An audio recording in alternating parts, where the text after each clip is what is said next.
Yo beste kijkers, eindelijk is het zover. Ik heb eindelijk een nieuw zadel. Eindelijk. Ik heb ongeveer 2 weken hierop moeten wachten. Had sowieso een week vertraging met levering.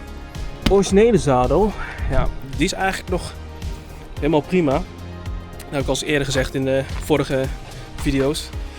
Die is gewoon echt voor mij gewoon perfect. Alleen het nadeel is, dit is een solo zadel. En nu heb ik dus eindelijk de Saddleman zadel, een duo zadel. Dus dan kan ik eventueel ook nog mensen meenemen. Of ja, mensen, iemand achterop.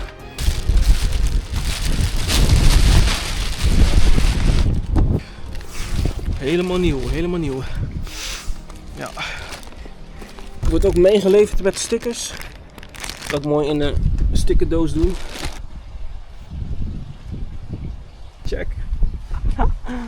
Super nice, super nice. Gewoon helemaal zwart. Was ik al helemaal vergeten te zeggen. Stuur. De zadel is mooi helemaal zwart. De stitching is ook zwart. Ik heb het gewoon vrij simpel gehouden. Dit is natuurlijk wel de SDC versie, ofwel San Diego Customs. De Pro Series dit. De bike ziet ook gelijk heel anders uit. Gewoon wat sportiever. Ja, beter man. Ja, sorry, ik ben ook een beetje verkouden. Dus loop heet te snotteren. Maar check hoe nice. Deze is trouwens ook van gel. Die Lepere zadel om een sportster, die is niet van gel. Maar deze dus wel. Het is echt veel zachter. Het voelt ook echt zacht aan. Ja, ik word dus niet gesponsord door Saddleman, dat wil ik wel even duidelijk maken. Die zitpositie is ook gelijk heel anders. Door de nieuwe zadel zit ik dus nu ook veel hoger en iets meer naar voren, een paar centimeter. Ik weet niet hoeveel inch dat precies is, maar je merkt het wel gelijk nu met zitten. Die risers, die ga ik dus ook nog een keer vervangen voor een iets hogere. De stuur zelf is wel prima.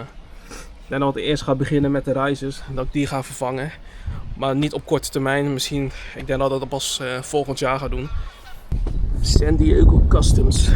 Ja. Dus dan weer eigenlijk een iets luxere versie van Saddleman eigenlijk. Je hebt ook nog een andere model. Met een backrest. Met zo'n dingetje hier zo. Maar daar betaal je al, volgens mij dacht iets van €300 meer voor. En ik weet niet of dat echt de moeite waard is. Ik denk het wel, maar het enige nadeel is, die dingen kan je gewoon zo eraf halen. Dus dan moet ik eigenlijk, als ik de motor ga parkeren, dan moet ik eigenlijk dat dingetje gewoon in de koffer doen. Ik zei net dat ik eigenlijk nu door de zadel iets meer naar voren zit. Maar eigenlijk, voor mijn gevoel, lijkt het wel of ik nu juist iets meer naar achter zit. Dat ik toch wel iets meer ruimte heb. Voor mijn gevoel tenminste. Kijk, dit is die Sissy bar die ik tweedehands heb kunnen scoren. Super ideaal. Ook voor een mooie prijs heb ik deze nog kunnen scoren. Dus die wil ik sowieso hebben. Die had ik al eerder gekocht, voordat ik de zadel had gekocht. Dus ik dacht, ja, nou kan ik beter mijn kans pakken.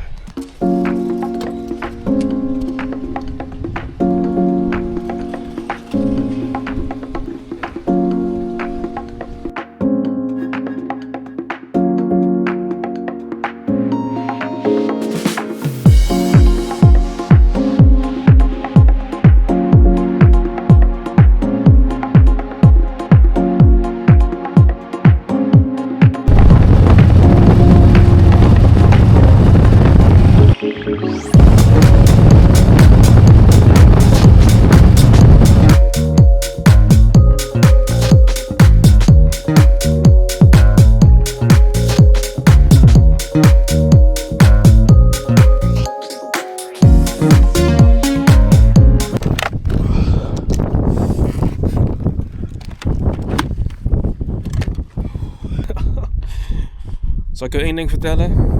Die zadel. Damn bro. Ik ben er echt super blij mee man. Gisteren had ik ook nog ermee gereden. Voor het eerst. Zeg maar echt een dagje mee rijden.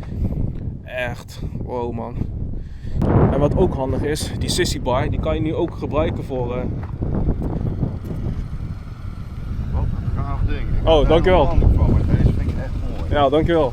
Echt super strak. Ja. Dankjewel. Mooi. Oh, yo, super aardige gast man. Hij kwam even mijn motor complimenteren, om het even zo te zeggen. Maar goed, waar waren we ook weer? Ja goed, dus die Sissy Bar.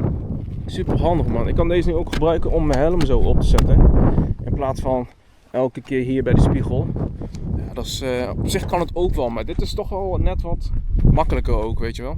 Dus een mooie aanwinst ook erbij. En sowieso, over een paar weken ga ik dus al een motortrip maken met de boys naar de Ardennen.